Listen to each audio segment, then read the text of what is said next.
Hello दोस्तों, नमस्कार। स्वागत है आपका सिविल्स प्रेप मंच चैनल पर। आशा करता हूं कि आप लोग सब स्वस्थ होंगे। जो हमारा current affair based MCQ series चल रहा है, जिसमें हमने पूरा साल का करंट अफेयर करना है, रफली अराउंड 1000 एमसीक्यू, वो हम सेशन लेके आ रहे हैं। उसका ये पार्ट 3 है। ठीक है दोस्तों, पार्ट 1 पार्ट 2 ऑलरेडी अपलोडेड है यूट्यूब चैनल पर। अपने सिविल्स प्रेप मंच चैनल पर जाकर देख सकते हैं। और बाकी अगर इन क्वेश्चंस में आपको 100% परफॉर्म करना है तो आप जितना भी कंटेंट करंट अफेयर का चैनल पे है वो सारा वॉच करके इसको आ सकते हैं, तो आपके सारे क्वेश्चंस ठीक हो जाएंगे दोस्तों। ठीक है दोस्तों, और टेलीग्राम लिंक भी डिस्क्रिप्शन बॉक्स में है, उसको आप फॉलो कर सकते हो फॉर पीडीएफ नोट्स। जितने भी सेशंस हमारे आएंगे उनके सबके पीडीएफ नोट्स उस पर मिल जाएंगे चैनल पे। ठीक है दोस्तों, ये मेरे बारे में थोड़ा इंट्रोडक्शन है कि मैंने BSc honours saint Stephen's college से किया है, आईआईटी दिल्ली से मैंने मास्टर्स किया, और मेरा इस कम्पिटिटिव दुनिया में 7 ईयर्स का एक्सपीरियंस है, जिसमें से मैंने कुछ क्वालिफाई भी किए हैं दोस्तों। ठीक है दोस्तों, चलते हैं अपने पहले क्वेश्चन पे। तो who was the named player of the series in Ranji trophy 2024-25? ठीक है दोस्तों, आप जवाब दीजिए। 3 से 4 सेकंड हम वेट करेंगे। ठीक है, आपको उसका जवाब देना है।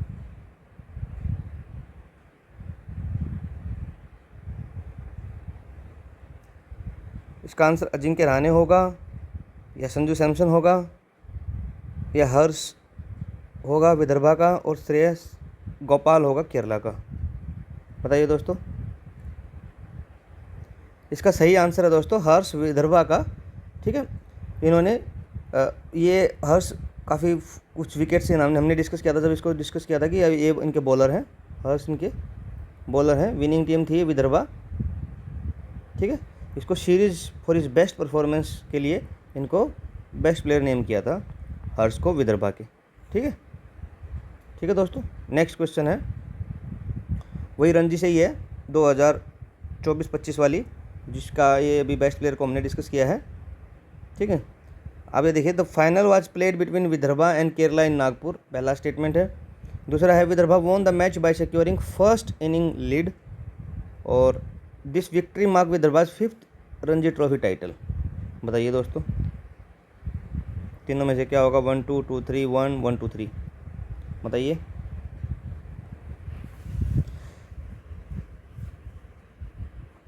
इसका सही आंसर होगा दोस्तों 1 और 2, 3 इसमें गलत है। ठीक है, ये विदर्भा की 3rd रणजी ट्रॉफी थी, हमने इसको डिस्कस भी किया था। 3rd रणजी ट्रॉफी थी ये विदर्भा की। ठीक है दोस्तों, और ये फर्स्ट इनिंग की लीड के कारण जीता था, और केरला को इन्होंने नागपुर में हराया था। ठीक है दोस्तों, ठीक है।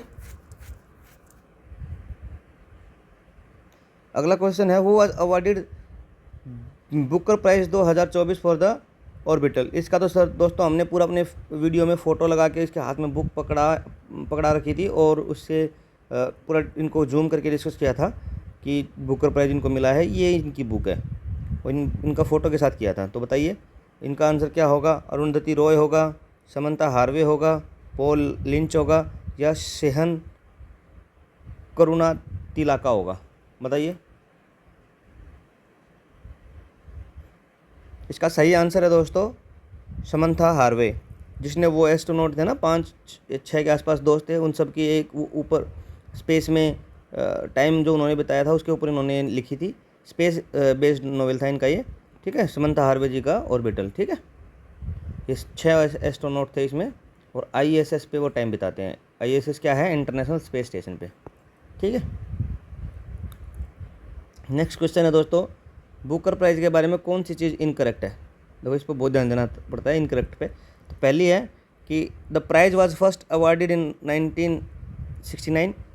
दूसरा है, any novel written in English and published in UK और आयरलैंड इज एलिजिबल। दूसरी लाइन ये है कि 1969 में स्टार्ट हुआ पहली, और यूके और इंग्लिश में लिखा होना चाहिए, और यूके और आयरलैंड में एलिजिबल है वो, मतलब पब्लिश हुआ होना चाहिए। तीसरा है, Arundhati Roy was the first Indian born author to win the prize. तीसरा ये है। और फोर्थ है, prize money awarded to the winner is 50,000 pound. इसमें से एक चीज़ करेक्ट इनकरेक्ट है, बाकी सब करेक्ट है। बताइए कौन सी इनकरेक्ट है?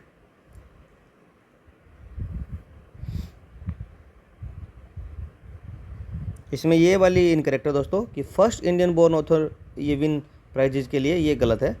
फर्स्ट इंडियन बोर्न नहीं थी, ये फर्स्ट इंडियन थी, ठीक है। और 1997 में मिला था अरुंधति रॉय जी को, तो 1997 में for the god of the small thing, जिसका इनका वो था God of the small thing, ठीक है, God of the small thing थी। 1997 में अरुंधति रॉय को मिला था, लेकिन ये फर्स्ट इंडियन बोर्न नहीं थी, ये फर्स्ट इंडियन थी, ठीक है, ठीक है, ठीक है। फर्स्ट इंडियन बोर्न ऑथर, अच्छा सॉरी, ये फर्स्ट इंडियन बोर्न ऑथर ये फीमेल थी दोस्तों, फीमेल, ये वाला इसमें मिस है, ये फीमेल थी, ठीक है। आगे लिखा भी होगा, देखो, Arundhati Roy was the Bookers prize in 1997, the god of the small thing के लिए मिला था। और फर्स्ट फीमेल इंडियन रिसिपिएंट थी, not the first overall Indian born, first overall नहीं थी, ये फर्स्ट फीमेल थी। और जो पहले थे, the first was V S Naipaul, author of Indian origin in a free state in 1971, ठीक है। तो इसलिए स्टेटमेंट ठीक है, अदर स्टेटमेंट आर करेक्ट है, ठीक है। तो ये क्या है, 1997 में तो अरुंधति रॉय जी को the god of the small things के लिए मिला था। और अगला था कि ये फर्स्ट फीमेल इंडियन रिसिपिएंट है, और इन जनरल फर्स्ट हैं अपने वीएस नायपॉल, ठीक है दोस्तों। चलते हैं अपने नेक्स्ट क्वेश्चन पर। अगला है, तानसेन सम्मान 2023 में गवर्नमेंट ऑफ मध्य प्रदेश जो देती है उसमें किसको मिला है, ठीक है। पहला ऑप्शन है पंडित गणपति भट्ट, दूसरा है सनद न्यास इंदौर, और तीसरा है मालवा लोक कला केंद्र उज्जैन, और चौथा है पंडित स्वपन चौधरी। बताइए 23 वाला बताना दोस्तों। हमने पूरा डिस्कस किया था कि 23 में किसको मिला था, ऐसे 22 में किसको मिला था, ठीक है। तो 23 वाला बताना है, ठीक है। तो इसका सही आंसर है दोस्तों पंडित स्वपन चौधरी, इसका सही आंसर है दोस्तों पंडित स्वपन चौधरी, ठीक है। ये एक ऑर्गेनाइजेशन जैसे सनद न्यास इंदौर को भी है, फिर ऐसे कुछ है, तो आप देखना, इसको पूरा वीडियो देखना। इसके लिए ये यहाँ थोड़ा देख लेते हैं कि नेशनल तानसेन सम्मान 2023 वाला तो हुआ था पंडित स्वपन चौधरी जो कलकत्ता से हैं, ठीक है। और पंडित गणपति भट्ट इनको 2022 में मिला था, ठीक है। ऐसे ही फिर 2 ऑर्गेनाइजेशन हैं, उनको भी मिला था 22 और 23 में, वो भी आप कमेंट सेक्शन में कमेंट कीजिए दोस्तों, ठीक है। अगला मिलान है दोस्तों, क्या ये जो अपने जमुना लाल बजाज अवार्ड है, ठीक है, उसमें से किसको 4 फील्ड में वो डिस्कस किए थे हमने, चारों के फ़ोटो भी लगाए थे, ठीक है, चारों के फ़ोटो भी लगाए थे, ठीक है। और ये किसको कौन सा मिला था, जैसे 4 अवार्ड मिलते हैं तो, ठीक है, वो मैच करना है। तो पहला है गिरिजा नंदन गिरिजा सतीश, ये है जानकी, इनको कौन सा मिला था, इनमें से आपस में मिलान करना है कौन सा किसके सामने है, ठीक है दोस्तों। तो इसमें अपन सबसे पहले देख सकते हैं कि जैसे ये हमने डिस्कस किया था कि अरिक कुमदेसा है, अरिक कुमदेसा ये बाहर की कंट्री के थे किसी, है ना, ऐसे साउथ अफ्रीकन कंट्रीज़ के थे, ठीक है, अफ्रीकन मतलब बोलेंगे, अफ्रीकन कंट्रीज़ के थे, ठीक है। तो इनको किस लिए मिला था, क्योंकि इन्होंने गांधीयन वैल्यू को बाहर प्रमोट किया था। तो अपन ये देख सकते हैं कि सी का तो 4 हो जाएगा, ठीक है, क्या हो जाएगा दोस्तों, सी का तो 4 हो जाएगा। तो सी का 4 अगर किसी में है वो एक ही ऑप्शन में है दोस्तों, ठीक है। तो इस तरीके से भी सोल्व कर सकते हैं इसको, बाकी आप याद भी कर लीजिएगा कि जो अभी इसी हिसाब से ऑप्शन के हिसाब से जाएंगे। तो गिरिजा सतीश को मिला है क्रिएटिव वर्क के लिए, और रश्मि भारती जी हैं, उनको मिला है application for science and technology for the rural development के लिए। एरिक कुमदेसा जी को मिला है ये promoting Gandhian values outside India. और डॉक्टर तुलसी मुंडा को मिला है Janki Devi Bajaj award women and child welfare के लिए, ठीक है। आगे इसके बारे में थोड़ा लिखा भी होगा कि Girija Gandhi award for creative work, application of science rural में रश्मि को, एरिक को बाहर वैल्यू फैलाने के लिए, और तुलसी मुंडा जी को वुमेन एंड चाइल्ड वेलफेयर के लिए, ठीक है। इस तरीके से आप याद रख सकते हो दोस्तों, ठीक है। नेक्स्ट है 2 पब्लिक सेक्टर इंटरप्राइजेज जो हमने डिस्कस की थी, उनको नवरत्ना स्टेटस मिला है, और 25th और 26th बनी थी, ठीक है, 25th और 26th वो बनी थी ये नवरत्ना। और इनको हमने पूरा डिस्कस किया था कि पहले महारत्ना आती हैं, फिर नवरत्ना आती हैं, फिर मिनी रत्ना आती हैं, ये कितनी हैं, ऐसे 13-14, ये कितनी है, ऐसे 25-26 हुई हैं अभी, ये 190 का। तो ये सब पूरा डिटेल से डिस्कस करना है, तो उसमें जाके देखिए, ठीक है। लेकिन इन 2 के लिए बारे में बताइए कि कौन सी 2 थी जो नवरत्ना स्टेटस इनको मिला था, बताइए दोस्तों। हिंट मैं दे चुका हूँ आपको, ठीक है। इसका सही आंसर है दोस्तों IRCTC एंड IRFC, ये इंडियन रेलवे की केटरिंग वाली है, Indian railway catering and tourism corporation, और ये है इंडियन रेलवे फाइनेंस कॉरपोरेशन। तो इन दोनों को ये 25th बनी है, 26th बनी है, ठीक है। ये नवरत्ना स्टेटस मिला है दोस्तों, ठीक है। और इसको देता कौन है, वो डिपार्टमेंट ऑफ, ये इधर लिखा होगा department of public enterprises, department of public enterprises देता है, ठीक है दोस्तों। नेक्स्ट क्वेश्चन है कि नवरत्ना स्टेटस का क्राइटेरिया क्या है जिसको ये मिली है। A company must achieve an evaluation score of 60 and higher, मिलना चाहिए 3 साल के लिए परफॉर्मेंस पे। और authority granted this status lies in the department of public enterprises under the ministry of commerce and industry. देखो ये तो हमने अभी लाइन पढ़ी ही है, ठीक है। ये अभी हमने देखना है, ये इसके बारे में थोड़ा देखिए डाउट की है कि हमने डिपार्टमेंट ऑफ पब्लिक इंटरप्राइजेज कुछ तो पढ़ा है ऐसा। और अगला है IRFC's role is financing railway projects and IRCTC handling the ticket and catering. देखो इसकी फुल फॉर्म हमने पिछले में देख लिया, तो आपको ये आइडिया तो लग गया होगा कि ये वाली स्टेटमेंट तो ठीक है, तो जहाँ पे 3 होगा वो तो स्टेटमेंट ठीक होगी, तो ये कट गया, ठीक है। अब आप देखिए कि फर्स्ट क्या फैक्चुअल इन्फॉर्मेशन आपको कुछ याद आ रहा है लेक्चर से, बताइए। पहला बिल्कुल ठीक है दोस्तों, ये हमने अपने स्टेटिंग में डिस्कस किया था, तो पहला अगर ठीक है तो ये गया। तो अब ये 1-3 या 1-2-3 में बात आगे अटक गई है। और डिपार्टमेंट ऑफ पब्लिक इंटरप्राइजेज हमने पिछले में पढ़ा है कि पब्लिक इंटरप्राइजेज ही देता है, तो आप इसके साथ मत जाइएगा क्योंकि ये डिपार्टमेंट ऑफ, ये मिनिस्ट्री गलत लिखी है इधर दोस्तों, क्या है, मिनिस्ट्री गलत लिखी है। डिपार्टमेंट ऑफ पब्लिक इंटरप्राइजेज आता है मिनिस्ट्री ऑफ फाइनेंस में, ठीक है। तो इसका सही आंसर क्या हो जाएगा, 1 और 3, ये कट जाएगा, इसका सही आंसर हो जाएगा 1 और 3।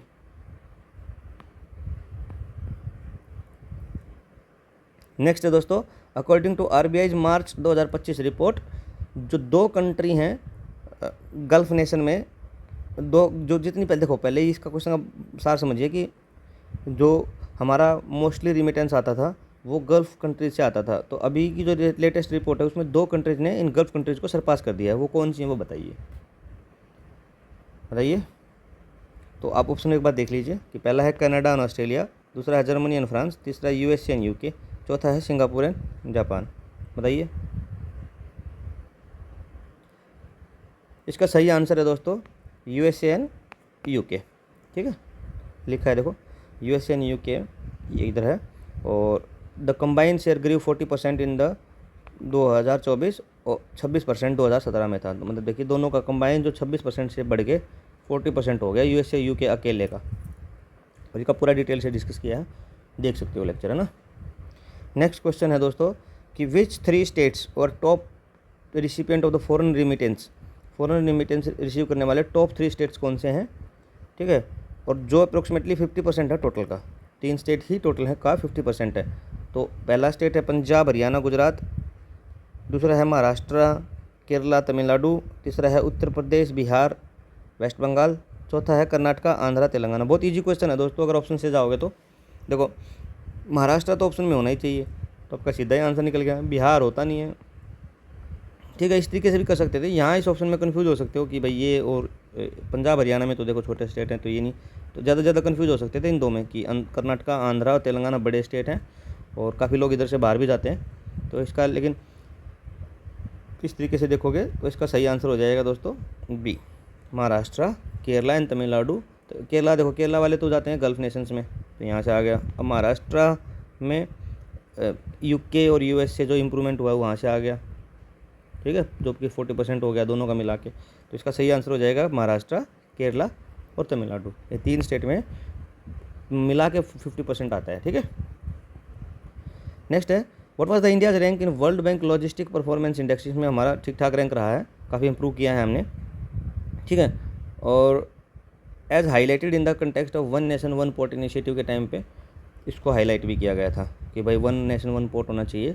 उस जब ये स्कीम लॉन्च कर रहे थे उस टाइम पे ये कि लॉजिस्टिक परफॉर्मेंस इंडेक्स में हमने काफ़ी इंप्रूव कर लिया है, ठीक है। तो उसके बाद हमारी रैंक कितनी है आप बताइए, 44वीं है, 38वीं है, 22वीं है, 52वीं है, बताइए।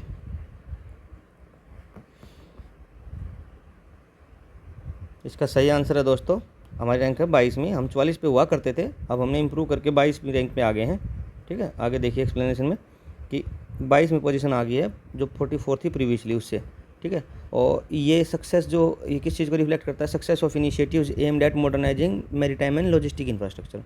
ठीक है दोस्तों, उसके बाद नेक्स्ट है which Indian company became the world's most valuable steel manufacturer with the market capitalisation exceeding $30 billion. ये $30 बिलियन करके इंडिया की सबसे वर्ल्ड की सबसे मोस्ट वैल्यूएबल बन गई है। और हमने पूरा डिस्कस भी किया था कि इसने यूएसए की जो कंपनी है उसका नाम भी बताइए।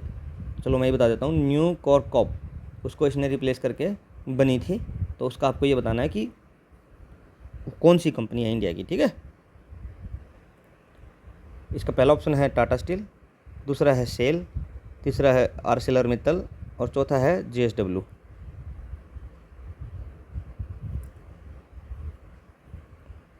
बताइए। इसका सही आंसर है दोस्तों अपने मित्तल जी। ठीक है, जेएसडब्ल्यू, सॉरी मित्तल नहीं, सॉरी जेएसडब्ल्यू स्टील, मैंने निशान कहीं लगाया, बोल क्या दिया। इसका आंसर है जेएसडब्ल्यू स्टील। किसकी है ये, आप देख नाम भी सुना होगा आपने, वो सावित्री जिंदल जी जो अमीरों की लिस्ट में भी आई थी, और इनके बेटे नवीन जिंदल जी। तो सज्जन जिंदल ऐसे इनके बेटे हैं, नवीन जिंदल भी हैं, संजन जिंदल भी हैं। तो ये सज्जन जिंदल की कंपनी है, सज्जन जिंदल की कंपनी है। और इन्होंने, वो मैंने पहले ही बताया आपको कि किस कंपनी को इन्होंने सरपास किया है, यूएसए की है न्यू कॉर्प। क्या है, न्यू कॉर्प। इस कंपनी को इन्होंने सरपास किया है, ये यूएसए की है। और जो ये आर्सिलर मित्तल इधर लिखा हुआ है, ये यूरोप बेस्ड है, यूरोप में है आर्सिलर मित्तल। इन दोनों को इन्होंने रिप्लेस किया है। तो फर्स्ट पे अपनी जेएसडब्ल्यू है, सेकंड थर्ड ऐसे इनका रैंकिंग हो गया है दोस्तों। ठीक है, उसके बाद नेक्स्ट क्वेश्चन है, according to the finance ministry report what India's total external debt as of the end of सितंबर 2024 के आसपास अपना। इसको देखो आपका रफ आइडिया होना चाहिए, इसमें ना तो क्लोज ऑप्शन पूछे जाने चाहिए कि आपका इंडिया का टोटल एक्सटर्नल डेट कितना है, ये रफली आइडिया होना चाहिए। किसी ऑप्शन में पूछा जा सकता है तो वहाँ कन्फ्यूज किया जा सकता है, तो इसलिए मैंने इसको एमसीक्यू फॉर्म में ही रख लिया है। ठीक है, हालांकि इसको मल्टी स्टेटमेंट टाइप में घुसाया जा सकता था कहीं, पर इस तरीके का इन्फॉर्मेशन अगर आप एमसीक्यू में देखोगे और आपको याद हो जाएगा तो ये अच्छा रहेगा। ठीक है, तो आप बताइए, इसका थोड़ा दूर दूर के ऑप्शन है, तो इतना 100 के डिफरेंस में तो आपको याद होना चाहिए। देखो दोस्तों, ठीक है, अब इसमें आप देखिए, इसका पहला ऑप्शन है 668, दूसरा है 578, तीसरा है 700 के आसपास, और चौथा है 133। इसलिए मैं देखता हूँ, देखो 150 ऐसे पास में देखिए। बिल्कुल एग्जैक्ट पूछा जाएगा तो फिर तो देखो रहने ही दीजिएगा, फिर तो कोई इतना एक्सटर्नल, तो अब मान लो कोई ऑप्शन ऐसे दे दे 578, 500 ऐसे करके, वो सब नहीं होगा। ठीक, आप ये देखिए, इसमें से बताइए कौन सा है।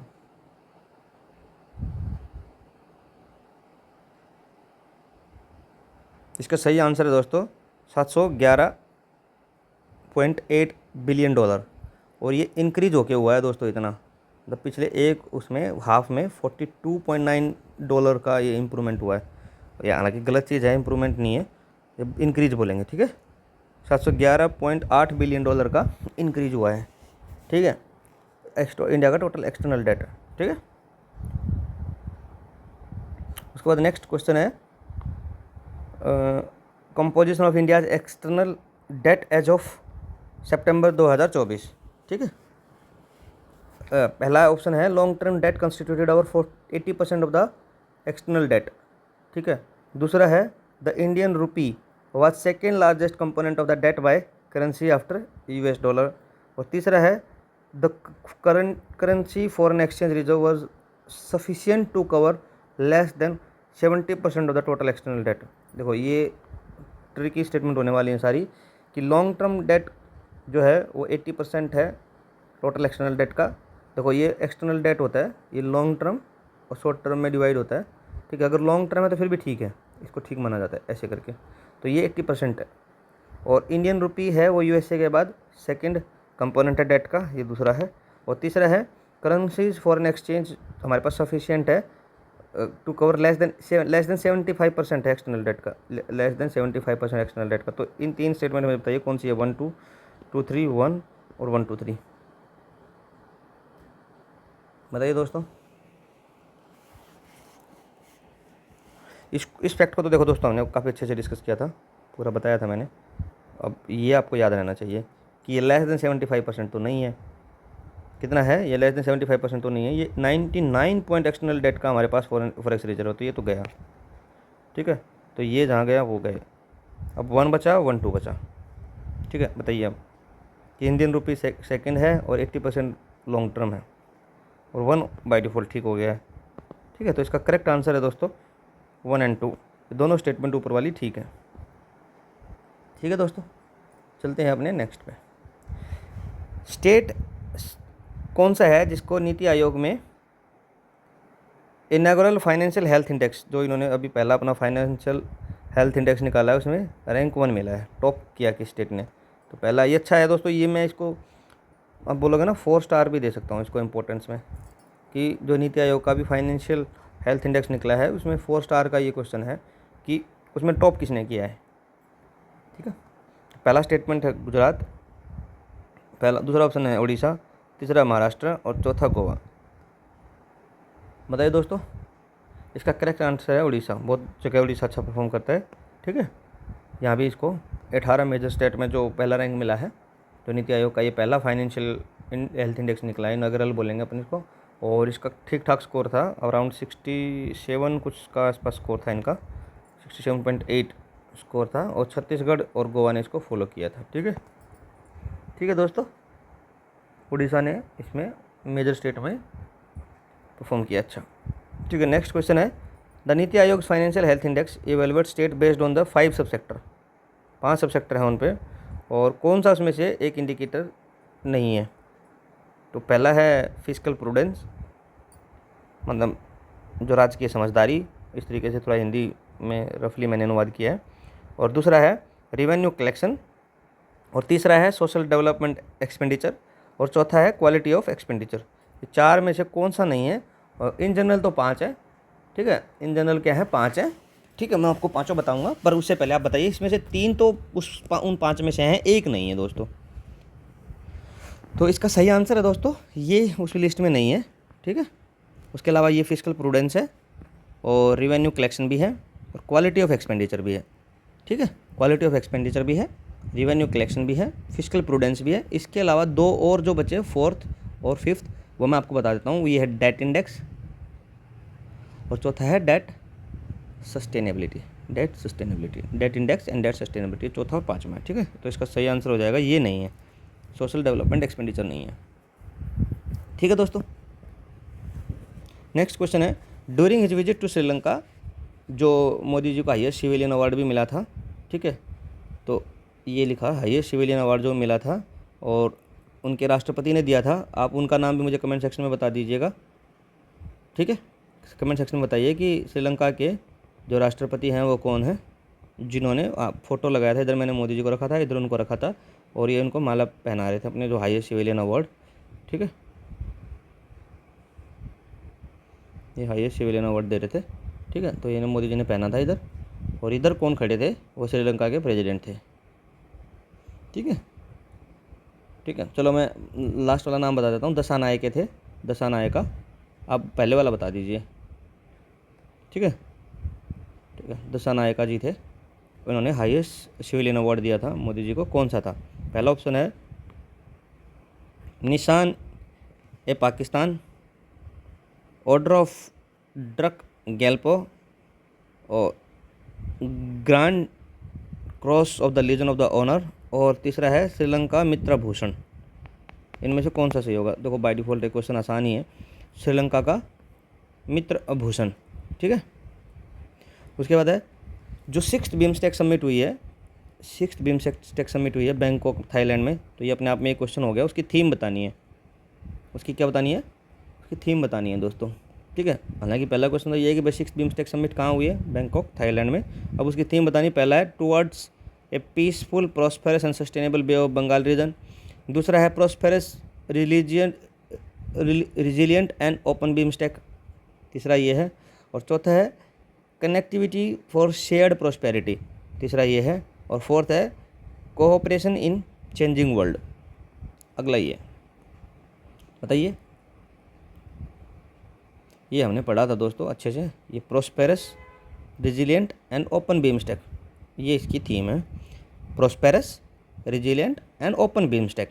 ये 6th है, 6 बैंकॉक में जो हुई है थाईलैंड में, prosperous, resilient and open BIMSTEC, ठीक है, PRO प्रॉस्पेरस, रेजिलिएंट, ओपन, ठीक है, PRO बीमस्टेक, ऐसे कुछ कुछ निमोनिक्स बना के याद कर सकते हो, ठीक है। उसके बाद नेक्स्ट क्वेश्चन है कि जो बीमस्टेक है, 6 बीमस्टेक समिट हुई है, उसमें the Bangkok vision 2030 was adopted during the summit, ठीक है। तो आपको पता ही, देखो बैंकॉक में हुई है, तो पहले स्टेटमेंट को तो आप सोच भी सकते हो कि भाई ठीक हो सकती है कि वो 2030 का बैंकॉक विजन बनाया हो। दूसरा, Thailand handed over the chairmanship to the Bangladesh for the next term, और यहाँ चेयरमैनशिप ट्रांसफ़र होती है, ठीक है। तो आप देख सकते हो कि इसमें कितने मेंबर हैं, मैं आपको बता देता हूँ। इसमें 7 मेंबर हैं। कितने हैं? 7 मेंबर्स हैं। और जैसे अभी मैं किसके पास थी, बैंकॉक थाईलैंड के पास थी, तो अब इसके बाद से चेयरमैनशिप ट्रांसफ़र हुईगी फॉर नेक्स्ट टर्म, तो ऐसे होती है, ठीक है। और अगला है अरे दोस्तों, आगे मैंने इधर एक्सप्लेन कर दिया, लिखा था BIMSTEC comprises 8 members Nations from south and south east Nations. तो अब तो आपके लिए बहुत आसान हो गया ये क्वेश्चन। नहीं, आसान अभी भी नहीं हुआ है, तो ये स्टेटमेंट आप काट सकते हो क्योंकि मैंने बता दिया कि वो 7 मेंबर है, ठीक है। तो ये गया, ये गया। अब ये बताइए, पहला तो ठीक है ही कि भाई ये बैंकॉक विजन उन्होंने अडोप्ट किया है। उसके बाद चेयरमैनशिप बांग्लादेश को दी है, किसको दी है वो आपको बताना है, बताइए। ये भी करेक्ट है दोस्तों, इसका सही आंसर होगा 1 2, ठीक है।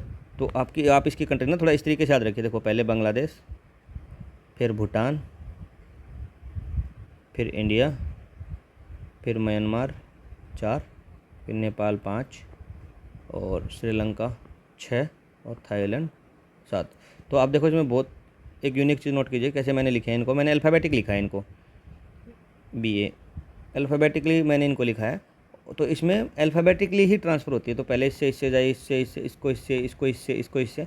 अब थाईलैंड के पास थी, तो थाईलैंड से किसके पास आएगी, तो बांग्लादेश। तो इस तरीके से भी आप याद कर सकते हो कि किससे किसको जाएगी। कल आपको कोई ऑप्शन आ जाता है, मान लो कल आता है कि बांग्लादेश से भूटान को ट्रांसफ़र हुई है, भाई हाँ बिल्कुल होगी, ठीक है। तो इस तरीके का लॉजिक से आप याद कर सकते हो। नेक्स्ट क्वेश्चन है दोस्तों, which country recently become the 107th member of solar ISA इन दिसंबर 2024। तो थोड़ा मुझे कन्फ्यूजन रहा था दोस्तों, मैंने पढ़ाते टाइम भी पूछा था कि कहीं कहीं 105th में मेंशन है, कहीं कहीं 107th में मेंशन है। ये रेटिफिकेशन वाले हैं जो फिक्स हो गए मेंबर। वैसे तो 123rd पार्टनर हैं ऐसे, तो अब तो बढ़ भी गए हैं, बट ठीक है। आप इस तरीके से याद रख सकते हो कि किसने 107th मेंबर किया। हमने इसको डिस्कस किया था, फिर भी उसी हिसाब से इसको डिस्कस कर लेते हैं कि थोड़ा आपको याद रहे, ठीक है।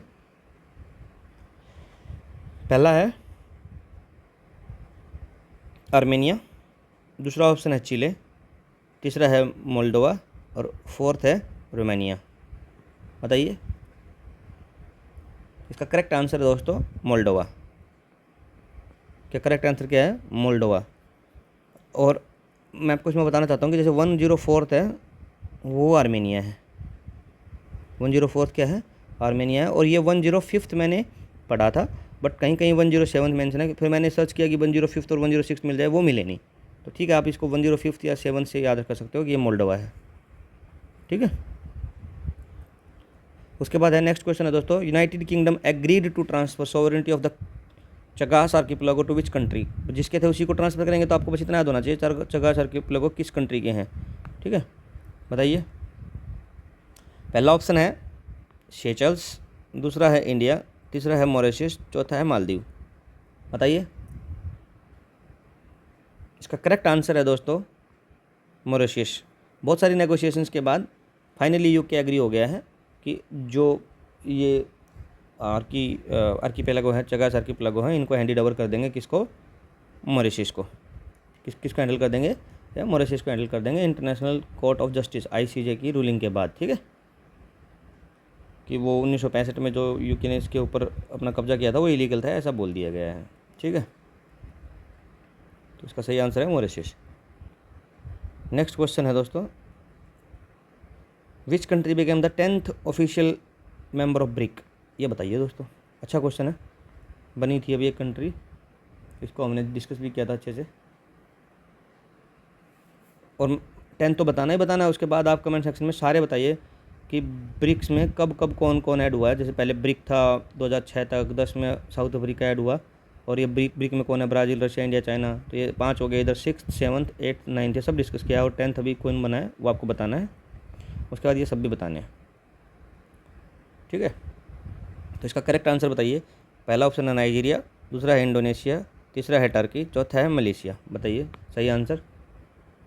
इसका सही आंसर है दोस्तों कि जो 10th मेंबर बना है ब्रिक्स का वो इंडोनेशिया बना है। कौन बना है, इंडोनेशिया बना है, ठीक है।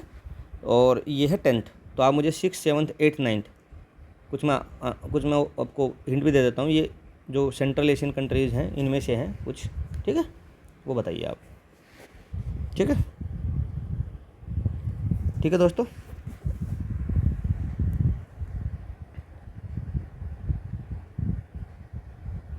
अगला है, अच्छा इधर लिखा भी हुआ है कुछ कुछ, तो अगले क्वेश्चन में मिल जाएगा आपको, घबराने की ज़रूरत नहीं है। ब्रिक्स ग्रुप, तो BRIC was coined in 2001 by economics Jim O'Neill, पहली स्टेटमेंट है। दूसरा है साउथ अफ्रीका ने ज्वाइन किया था ग्रुप को 2010 में, after that it became BRICS. तो ये स्टेटमेंट तो मैंने डिस्कस कर ली थी, तो ये तो बाय डिफ़ॉल्ट ठीक होगी आपकी। तो जहाँ पे ये है वो तो ठीक होंगे ही होंगे, ठीक है। उसके बाद है in 2024 Iran, UAE, Egypt and Ethiopia were added as a new member. तो ये आपको न्यू मेंबर में ऐड हुए हैं नहीं हुए ये बताना है, ठीक है। और पहला ये ब्रिक नील जिम ओ'नील ने इसको कॉइन किया था, ठीक है। बताइए, और कुछ आप आइडिया लगाइए कि कितने मेंबर हैं। 4 मेंबर हैं, है ना, और हमारा 10वां मेंबर बना और 5 ऊपर हैं। तो ये 4 में से यही 4 हैं या कोई और 4 हैं, ठीक है। बताइए बताइए। इसका सही आंसर है दोस्तों, इस तीनों स्टेटमेंट करेक्ट हैं, ठीक है। तो ये पूरा फैक्चुअल है, आपको ये याद करना चाहिए कि जिम ओ'नील ने इसको किया था, ये है। उसके बाद ईरान, यूएई, इथोपिया और इजिप्ट, ठीक है। IUEE या EUEI ऐसे करके कुछ कुछ निमोनिक्स बना लीजिए। Ethiopia, Egypt, Iran, UAE.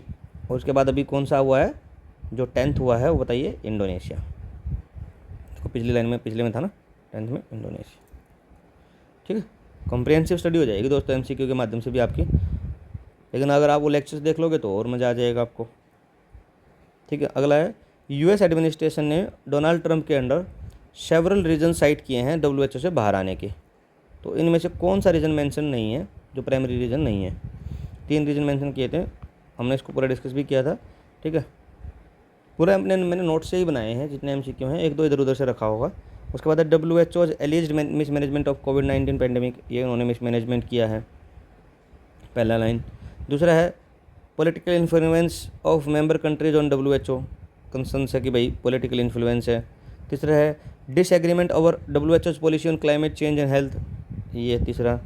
Financial disparity with US claiming its contribution was disproportionately high, ये तो आपको पता है, ये तो रोते ही रहते हैं, तो ये तो आंसर में होगा ही नहीं क्योंकि ये तो बात ठीक है, ठीक है, ठीक है। तो इसका सही आंसर क्या, ये भी इन्होंने कोविड का मिसमैनेजमेंट लगाया था और चाइना के इन्फ्लुएंस की बात भी कर रहे हैं लोग। तो इसका सही आंसर हो जाएगा दोस्तों, ये मेंशन नहीं था disagreement over WHO policy on climate change, क्योंकि ये दूर दूर तक इसका कोई नाता लग नहीं रहा है, ठीक है।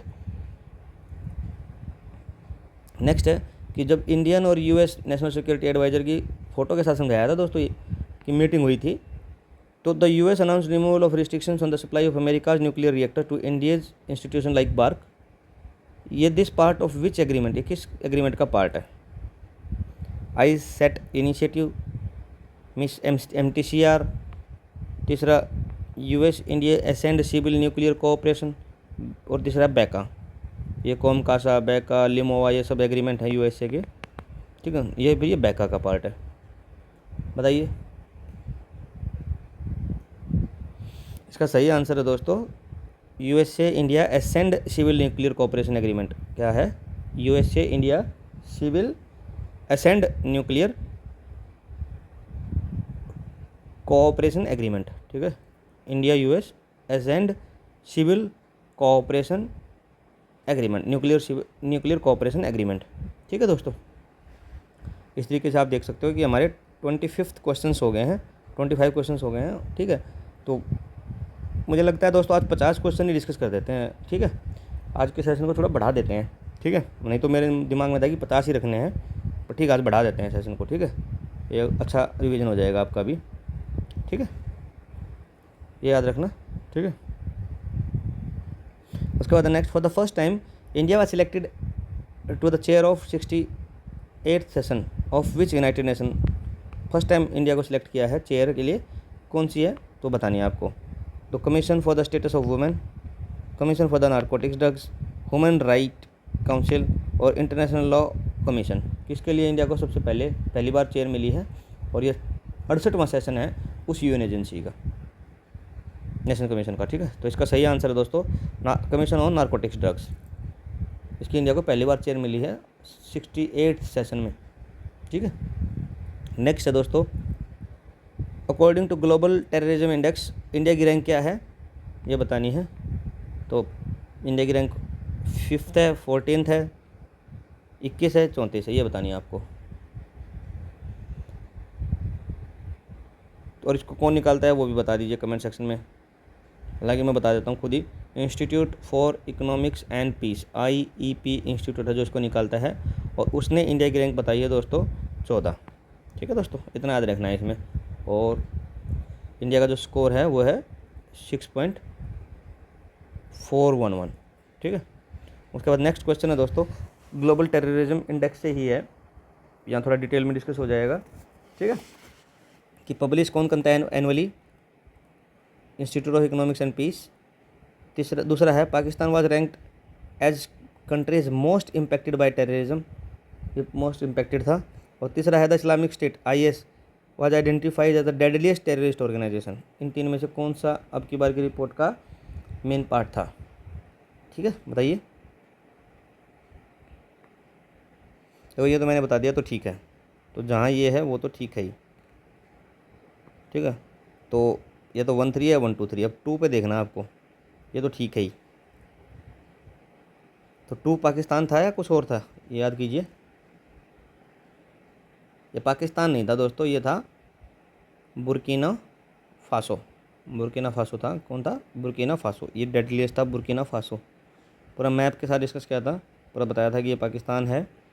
ठीक है, और बुर्किना फासो पूरा समझाया था, अफ्रीका के ऊपर ऐसे पूरा समझाया था कि ये बुर्किना, पाकिस्तान, नाइजर, माली, इन सब में किस में ज़्यादा है, कौन रैंक 1 है 2 है, पूरा देखिए डिटेल में दोस्तों। ठीक है, MCQ में इतना डिटेल में नहीं कर पाएंगे। नेक्स्ट है, as per Indian state forest report ISFR। ठीक है, what is the total forest and tree cover percentage of India's geographical area, कितना है, 23%, 21%, 25%, 28%। बताइए सही आंसर क्या होगा। थोड़ा फास्ट करते हैं दोस्तों, नहीं तो बड़ा लेक्चर हो जाएगा। इसका सही आंसर है 25% दोस्तों। ठीक है, उसके बाद है which state recorded the maximum increase in the combined forest and tree cover में। कंबाइंड में देखो पूरा डिस्कस किया हुआ है ये, कि फॉरेस्ट में एक अलग से इंडिविजुअल, ट्री में अलग से इंडिविजुअल, दोनों में कंबाइंड में कौन है, तो पहला इसका ऑप्शन है दोस्तों, दोनों में ट्री और फॉरेस्ट में मैक्सिमम इंक्रीज। तो मिजोरम है, उत्तर प्रदेश है, उड़ीसा है, छत्तीसगढ़ है। तो इसका सही आंसर क्या होगा बताइए। इसका सही आंसर दोस्तों होगा छत्तीसगढ़। ठीक है, छत्तीसगढ़ में दोनों को कंबाइंड जो हुआ है वो 684 किलोमीटर स्क्वायर का एरिया बढ़ा है। ठीक है, और उसके फॉलोड बाय, उसके बाद सेकंड नंबर पे है उत्तर प्रदेश, कितना है 559 स्क्वायर किलोमीटर। ठीक है, ठीक है, और जो इधर मिजोरम ऑप्शन है ये खाली फॉरेस्ट में हाईएस्ट है, फॉरेस्ट में highest increase in the forest cover only. और फॉरेस्ट एंड ट्री कवर में दोनों में मिला के छत्तीसगढ़ में है, उत्तर प्रदेश उसको फॉलो करता है, और खाली फॉरेस्ट देखें तो अपना मिजोरम है। ठीक है, उसके बाद नेक्स्ट क्वेश्चन है दोस्तों, which state has the largest forest cover, forest area in term of size के हिसाब से, स्क्वायर किलोमीटर के हिसाब से, परसेंटेज के हिसाब से नहीं, 2 तरीके से डिवीजन है। तो साइज के हिसाब से, किलोमीटर स्क्वायर के हिसाब से कौन सा सबसे ज़्यादा है, तो भी सी बात है अरुणाचल प्रदेश है, तो अगर परसेंटेज के हिसाब से मिलेंगे तो इसमें से बताइए। अरुणाचल प्रदेश, छत्तीसगढ़, मध्य प्रदेश, उड़ीसा। बताइए इसका सही आंसर, वैसे आपको पता ही है और होना भी चाहिए। ठीक है, इसका सही आंसर दोस्तों मध्य प्रदेश। क्या आंसर है, मध्य प्रदेश है, जिसका एरिया भी मैं आपको बता देता हूँ 7777 ऐसे याद रखिए, और उसके पीछे 3 लगा दीजिए, इतना किलोमीटर स्क्वायर एरिया है। ठीक है, और फॉलो इसके बाद कौन है, अरुणाचल प्रदेश है दूसरे पे, और तीसरे पे कौन है, छत्तीसगढ़। ठीक है, तो MP, AP और छत्तीसगढ़ ऐसे याद रखिए, MP AP और छत पे गए। ठीक है, छत पे गए मतलब टॉप पे गए, टॉप पे गए मतलब एरिया के हिसाब से सबसे टॉप पे हैं। ठीक है। उसके बाद है उसी रिपोर्ट में कौन सा state UT highest forest cover है परसेंटेज ऑफ ज्योग्राफिकल एरिया पे, परसेंटेज ऑफ ज्योग्राफिकल, वहाँ तो भी एरिया पे बात की है जिसमें एमपी, एपी और छत्तीसगढ़ मिले हैं, और फॉरेस्ट ये सब देखिएगा, और यहाँ पे परसेंटेज के हिसाब से कौन सबसे ज़्यादा है, ठीक है। परसेंटेज के हिसाब से बताइए कौन छोटा स्टेट होगा और जिसमें ज़्यादा ही जंगल होंगे, वो थोड़ा तुक्का मारने की कोशिश कीजिएगा इसमें। तो मिजोरम होगा, लॉजिकल है भाई, हो सकता है। अरुणाचल प्रदेश नहीं हो सकता है क्योंकि थोड़ा बड़ा स्टेट है और परसेंटेज निकालने में थोड़ा दिक्कत हो जाएगा, ठीक है। एरिया ठीक ठाक है अरुणाचल का। और लक्षद्वीप है, ये हो सकता है, और अंडमान है, ये तीनों में से कोई भी हो सकता है, ठीक है। अब बताइए इसका सही आंसर क्या होगा दोस्तों। इसका सही आंसर होगा दोस्तों लक्षद्वीप, ठीक है। लक्षद्वीप के पास क्या है 81% के आसपास, या 91%, सॉरी 91% के आसपास है ऐसा जो परसेंटेज है। 91% मतलब टोटल अगर 100 किलोमीटर का एरिया है किलोमीटर स्क्वायर का, तो 91 किलोमीटर स्क्वायर पे तो फॉरेस्ट ही है, ठीक है। जोग्राफिकल एरिया पे फॉरेस्ट कवर ही है दोस्तों, किसमें, लक्षद्वीप में। तो 91% के साथ लक्षद्वीप हाईएस्ट है। लक्षद्वीप के बाद है मिजोरम, मिजोरम के पास है 85%, और अंडमान और निकोबार के पास है 81%। तो 91, 85 और 81% परसेंट। और इधर लिखिए लक्षद्वीप LMA, LMA से याद रखिए, LMA, ठीक है। लक्षद्वीप, मिजोरम, लक्ष्य मिजोरम गया, और उसके बाद मिजोरम से नीचे अंडमान चला गया, ठीक है। इस तरीके से कुछ कुछ बना के याद रख सकते हो। नेक्स्ट क्वेश्चन है दोस्तों, वही फॉरेस्ट पे रिपोर्ट पे अच्छा कवर किया गया है इसको कॉम्प्रिहेंसिवली, एमसीक्यू में भी मैंग्रीव कवर के ऊपर बात है। टोटल मैंग्रीव कवर क्या है इंडिया का, 4991 स्क्वायर किलोमीटर है। पहली स्टेटमेंट तो ये है, बहुत फैक्चुअल है। उसके बाद नेक्स्ट स्टेटमेंट है, there has been an overall increase in the mangrove cover since 2021 की रिपोर्ट के बाद हमने मैंग्रोव कवर में इंक्रीज देखा है, ठीक है। और Gujarat witnessed a significant decrease in the mangrove cover, Gujarat ने मैंग्रोव कवर में डिक्रीज देखा है। तो पहली स्टेटमेंट, दूसरी स्टेटमेंट, तीसरी बहुत फैक्चुअल है। तो आप देखिए इसमें से कौन सा आंसर होगा। 1 3 ठीक है, 2 ओनली, 3 ओनली, 1 2 3, बताइए। इसका सही आंसर है दोस्तों ए, कि जो अपने 1 और 3 ठीक है कि गुजरात में डिक्रीज देखा गया है। टोटल ये 5000 के आसपास है, 4991 किलोमीटर, 4991। और ये ओवरऑल इंक्रीज नहीं हुआ दोस्तों, ये 7.4 समथिंग स्क्वायर किलोमीटर का डिक्रीज हुआ है 2021 की रिपोर्ट के बाद से, ठीक है। और जो ओवरऑल डिक्रीज, और जो स्टेट लाइक जैसे आंध्र प्रदेश और महाराष्ट्र, आंध्रा और महाराष्ट्र, इन दो में हमने मैंग्रोव, तो ये बाउंड्री पे मिलते हैं ना, कोस्टल पे ही मिलते हैं। तो गुजरात में डिक्रीज है, गुजरात में डिक्रीज है। आंध्रा में और महाराष्ट्र में, आंध्रा और महाराष्ट्र में, इधर महाराष्ट्र, आंध्रा और महाराष्ट्र में इंक्रीज है, आंध्रा महाराष्ट्र में इंक्रीज है, और गुजरात में डिक्रीज है, और ओवरऑल भी डिक्रीज है, ठीक है। ये ओवरऑल इंक्रीज लिखा था, इसको काट दीजिए, ठीक है। उसके बाद टाइम्स आउट की जो बेस्ट सिटीज़ की रैंकिंग थी, उसमें किस सिटी को रैंक 1 मिला था, ये इंपॉर्टेंट है दोस्तों। और इंडिया की भी इसमें एक सिटी थी, वो बतानी है आपको कि वो कौन सी सिटी थी और कौन सी पोजीशन पे थी। हालांकि एमसीक्यू बना होगा उस पर भी, तो बताइए। पहली रैंक थी कि टॉप पे न्यूयॉर्क USA था, या बैंकॉक थाईलैंड था, या केप टाउन साउथ अफ्रीका था, या लंदन UK, बताइए बताइए। इसका सही आंसर है दोस्तों केप टाउन साउथ अफ्रीका। ये जो सिटी थी, ये टाइम्स आउट बेस्ट में रैंक 1 थी, ठीक है दोस्तों। उसके बाद है कौन सी इंडियन सिटी, जो मैंने आपसे पूछा है, अकेली सिटी है जो टॉप 50 में जगह बनाई है, और टॉप 50 की ही रैंकिंग निकालते हैं ये, और उसमें से कौन सी सिटी थी और किस कैटेगरी में आई थी वो भी बताना, ठीक है। पहला ऑप्शन है दिल्ली, दूसरा है मुंबई, तीसरा बेंगलुरु, चौथा चेन्नई। इसका करेक्ट आंसर है दोस्तों, सीधा ही बात करते हैं क्योंकि ये कोई वैसे सोचने का तो है नहीं। इसका करेक्ट आंसर है बॉम्बे, ठीक है। ये ओनली ऐसी सिटी है जिसको 49th पोजीशन पे रखा, देखो इधर मेंशन भी है, रैंकिंग 49th, ठीक है। और रोमांटिक सिटी के तौर पे इसको रखा गया था, ठीक है। नेक्स्ट क्वेश्चन है दोस्तों, तियानसंग सेंगली टनल जो बनी थी, ये वर्ल्ड्स की लॉन्गेस्ट, इसमें कोई टेक्नोलॉजी का भी यूज हुआ है, उसका भी नाम याद रखना है, टेक्निक कौन सी है, और उस पर भी एमसीक्यू है। वर्ल्ड्स लॉन्गेस्ट एक्सप्रेसवे टनल है, विच कंट्री में लोकेटेड है। नाम से वैसे तो कमा सकते हो, इंडोनेशिया, रशिया, चाइना, स्विट्ज़रलैंड, कौन सी कंट्री की है दोस्तों, बताइए। सिंपली चलते हैं, ये है चाइना की ठीक है। ये Urumqi Yuli north Xinjiang to south Xinjiang को कुछ ऐसे ये जोड़ेगी और 22.13 किलोमीटर की जो इसकी वो है लेंथ है और 3 घंटे 20 मिनट से टाइम को कम कर देगी। ठीक है। नेक्स्ट क्वेश्चन है दोस्तों, one nation one port initiative का जो प्राइमरी ऑब्जेक्टिव है ये क्या था? इससे हमारी लॉजिस्टिक परफॉर्मेंस इंडेक्स भी इंप्रूव हुई थी, तो उसी हिसाब से आप सोचिए। ठीक है। तो इसका पहला ऑप्शन है to prioritise all major ports in India, to standardise and streamline operations in at India at major ports, to build and one new major port in every coastal state, to connect all ports through a single railway corridor. ये देखो ये all वगैरह ये तो आपको UPSC ने भी सिखाया है, और इन एवरी कोस्टल, तो ये चीज़ें थोड़ा हो जाती हैं कि आप इनको एलिमिनेट कर सकते हो, है ना। तो अब इसमें से बताइए कि prioritise all major ports in India और to standardise on streamline operations at India's major ports. तो इसका करेक्ट आंसर है दोस्तों टू स्टैंडर्डाइज एंड स्ट्रीमलाइन वाला। ठीक है, इंडिया के मेजर पोर्ट को ये करना, स्टैंडर्डाइज करना है। ठीक है। नेक्स्ट क्वेश्चन है, world economic forms industrial cluster initiative included 5 clusters जो इंडिया से ऐड हुए थे।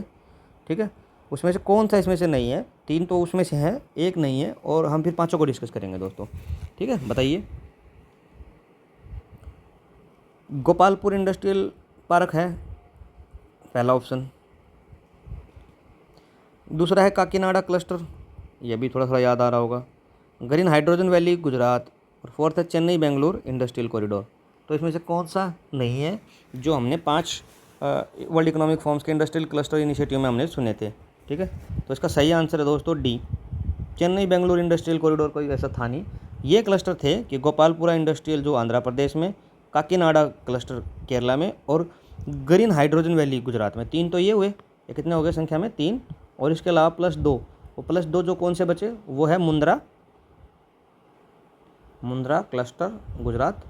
ठीक है, और इसके बाद एक मुंबई वाला भी था कोई, Mumbai green hydrogen centre, Mumbai green hydrogen centre. ठीक है, ये आगे मेंशन भी होंगे।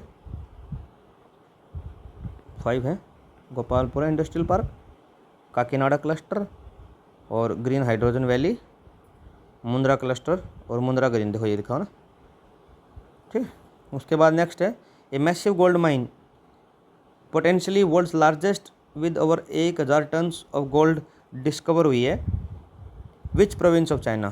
तो गोल्ड की सबसे मतलब पोटेंशियल हो सकता है कि वर्ल्ड की लार्जेस्ट हो, अभी तक तो नहीं बोलेंगे। ठीक है, गोल्ड माइन डिस्कवर हुई है, कहाँ हुई है, कौन से प्रांत में हुई है? पहला है ग्वांगडोंग, शानडोंग, हुनान और सिचुआन। कौन से प्रोविंस में हुई है ये हमने डिस्कस किए हैं सारे। इसका करेक्ट आंसर है दोस्तों हुनान। ठीक है, और ये गोल्ड माइन मिली है 1000 टन की है अप्रोक्सीमेटली, पिंगजियांग काउंटी।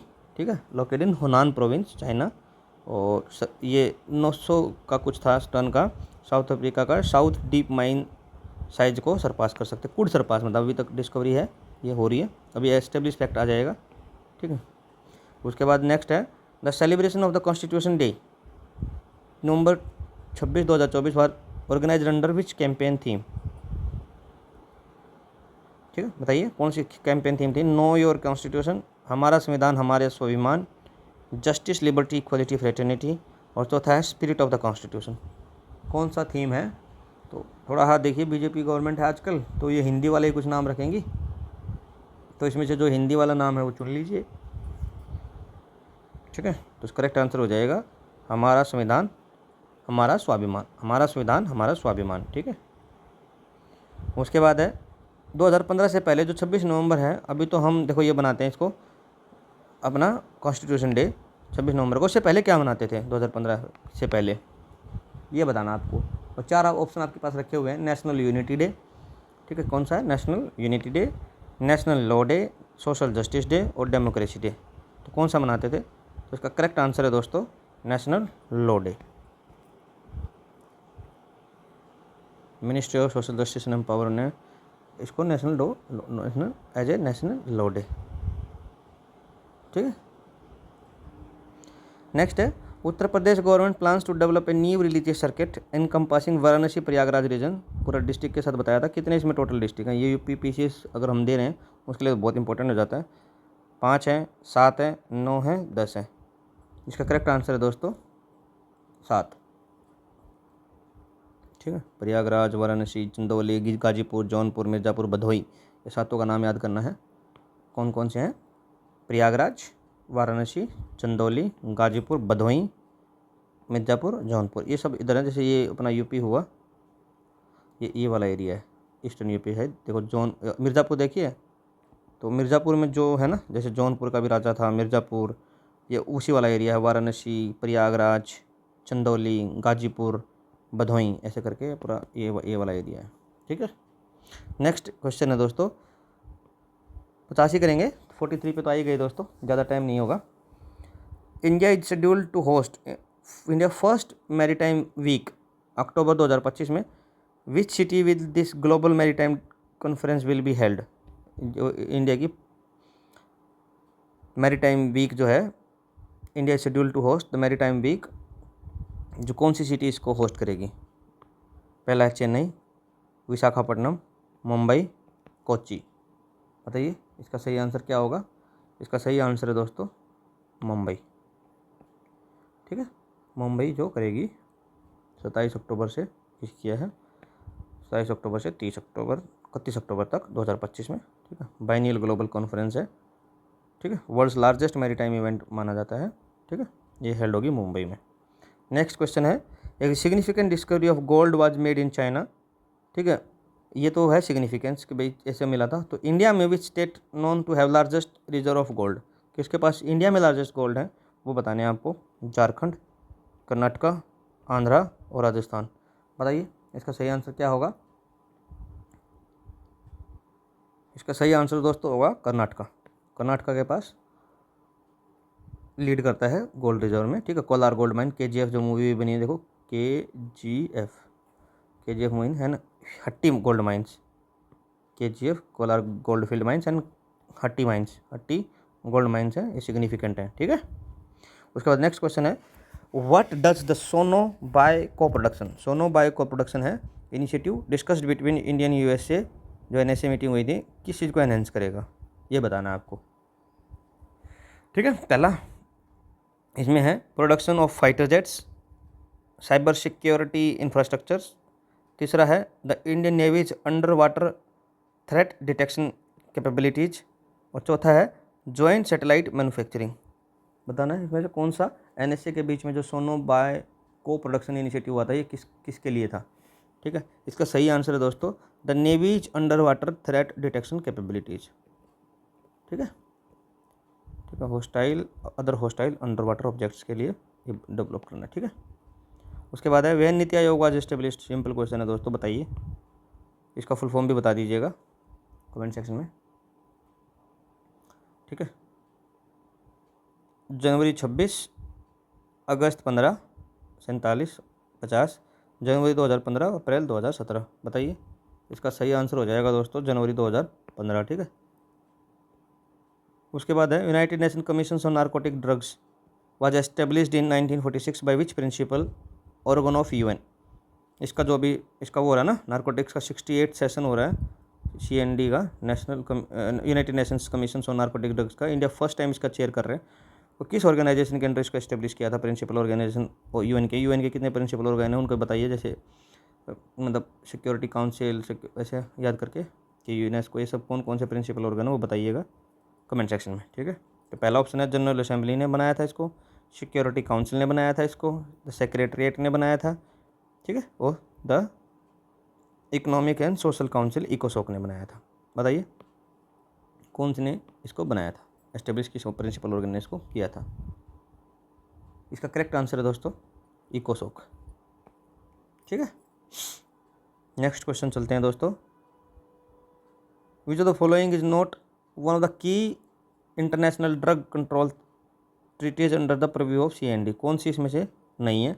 बाकी 3 हैं, ठीक है। तो पहली है the single convention on narcotic drugs of 1946, the convention of psychotropic substances 1971, UN conventions against illicit traffic in narcotics drugs of 1988, the UN convention against transnational organised crime of 2000। बताना दोस्तों, ठीक है, कौन सी इसमें से नहीं है? 3 है। ठीक है। तो इसका सही आंसर है दोस्तों ये 2000 वाली इसमें नहीं है, the UN convention against transnational organised crimes of 2000। ठीक है, ये अलग से एक बॉर्डर ट्रीटी है, ये इसमें सेपरेट ट्रीटी है, इसके अंडर नहीं है। इसके अंडर ये 61, 71 और 88 वाली है, जिसमें नारकोटिक्स ड्रग्स, साइकोट्रोपिक सब्सटेंसेस और illicit trafficking in narcotic drugs, ये 3 है, और ट्रांस नेशनल नहीं है। ठीक है, उसके बाद है नेक्स्ट क्वेश्चन है, जो रेमिटेंस रिपोर्ट आई थी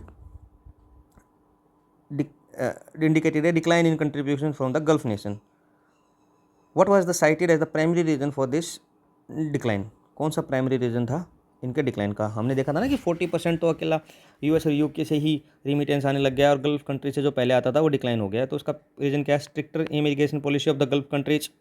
दूसरा है increase taxation on the foreign workers. तीसरा है wage stagnation and the reduced employment post कोविड-19, a shift in Indian labour preference toward the European countries.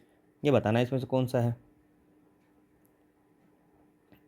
इसका दोस्तों सही आंसर है, जब कोविड-19 आया था wage stagnation and reduced employment हो गया था वहाँ पे, क्योंकि देखो डिपेंड करता है कि कौन सी कंट्री में हमारे किस तरीके के लोग वर्क करते हैं। जैसे यहाँ पे है ऑयल इंडस्ट्री में ज़्यादा लोग काम करते हैं और मिनियल्स जॉब मिलती हैं, वर्कर के तौर पे काम करते हैं। और यूरोप और यूके में हम जाते हैं एज अच्छी पोस्ट पे, मतलब scientist, ICT department, information communication technology, मतलब ऐसे इंजीनियर्स, ये सब मेडिकल फैसिलिटीज़, ये सब जाते हैं।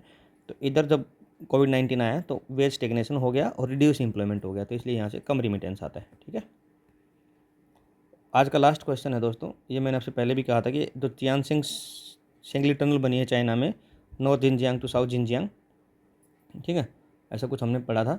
तो इसके कंस्ट्रक्शन के लिए being the first road tunnel where which technology used in the construction, कौन सी टेक्नोलॉजी इसमें यूज़ की गई थी? ठीक है, पहला है इसका laser guided drilling, tunnel boring machines, 3D printed support structure और ऑटोनोमस एक्सकेवेशन ड्रोन्स। बताइए, इसका सही आंसर है दोस्तों टनल बोरिंग मशीन्स। ठीक है, ये टनल एक की टेक्नोलॉजी एस्पेक्ट ऑफ चियांसिंग शेंगली tunnels construction is the first time use of tunnel boring machines road tunnel projects के लिए ऑफ दिस नेचर। ये टिपिकली रेल और मेट्रो के लिए बनाई जाती है, टिपिकली इसका रेल और मेट्रो के लिए यूज़ किया जाता है, अब पहले इसका रोड के लिए भी यूज़ किया गया है। ठीक है दोस्तों, अभी ये हमारा लास्ट क्वेश्चन था दोस्तों। ये पार्ट 3 जो हमारा MCQ सेशन है या यहीं समाप्त होता है। हम मिलेंगे अपने नेक्स्ट पार्ट में, जिसमें हम पार्ट 4 में भी ऐसे 50 क्वेश्चंस हम टारगेट करेंगे कि 50 तो एटलीस्ट डिस्कस करें, जिसमें 1 घंटे में हम 50 क्वेश्चन डिस्कस कर देंगे। ठीक है दोस्तों, और ऐसा नहीं है कि खाली MCQ डिस्कस करें कि आंसर बताया और आगे निकले, थोड़ा हम बीच में एक्सप्लेनेशन भी दे रहे हैं, कंप्रिहेंसिव बता रहे हैं।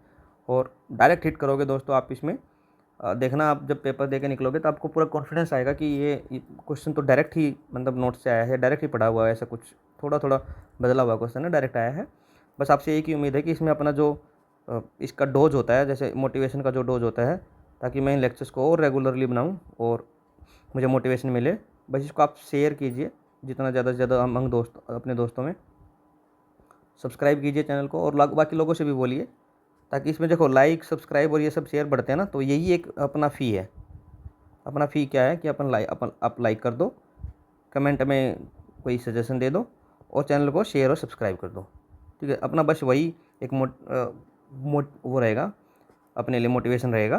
ठीक है दोस्तों, मिलते हैं अपने पार्ट 3 में। आप लगे रहिए तैयारी पे। ठीक है, हमसे जो आपके लिए हेल्प हो रही है वो पूरा कर रहे हैं। ठीक है, धन्यवाद दोस्तों, मिलते हैं अपने नेक्स्ट क्लास में।